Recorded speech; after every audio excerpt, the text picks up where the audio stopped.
Nalalapit na ang mga handaan. Gusto mong gumawa ng dessert na pangmadalian. Madaling gawin, mura ang mga ingredients, at siyempre, hindi ka mapapahiya kapag iyong inihain. Ano ba ang dapat mong gawin? Di panuorin mo ito hanggang sa huli para makuha mo ang recipe. Let's get it on! 2 pirasong mangga na atin ang bibiyakin. Pagkatapos nating mabiyak ang 4 na pisngi ng mangga na ito, hihiwa-hiwain naman natin siya. Gamit ang kutsara, atin namang kukuhanin ang mga laman nito. Huwag mo nang papapakin at baka magkulang pa tayo. Kaya nga isasama na din natin pati yung buto. Hindi yung mismong buto, kundi yung mga laman na naiwan dito. Sa isang pan, maglalagay tayo ng 2 tasa ng tubig. 1 cup evaporated or fresh milk kung anong meron kayo. 1/4 cup ng sugar, 1 tablespoon ng gelatin powder. Atin itong hahaluing mabuti hanggang sa matunaw ito. At pagkatapos, saka natin bubuksan yung ating kalan. Tutuloy-tuloy lang natin ang paghalo dito habang nakasalang sa mahinang apoy.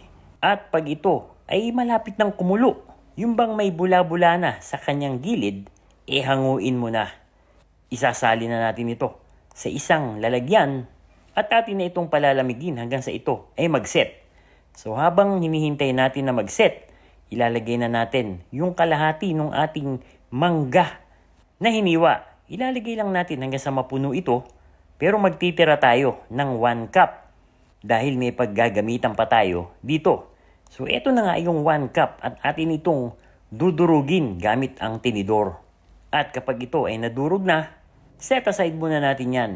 Dahil sa isang pan maglagay ulit tayo ng tubig. Yung ating dinurog na mangga. Maglalagay ulit tayo dito ng 1 teaspoon ng gelatin powder. At 1 tablespoon ng asukal. Hahaluin muna natin itong mabuti hanggang sa mag-well combine. Matunaw ang asukal at ang gelatin powder. Saka natin bubuksan yung ating kalan. Naglagay din tayo dito ng dahon ng pandan. So kagaya ng ginawa natin sa ating unang mixture, ay hihintayin lang natin ito na kumulo ng konti. Tanggalin ang dahon ng pandan at atin na itong ibubuhos doon sa ating lalagyan. Pagkatapos natin itong ibuhos, pwede na natin itong palamigin sa ating refrigerator hanggang sa ito ay mabuo. And there you have it, Candy Nation, mga kadadilicious. Ito yung ating version ng mango gelatin cake.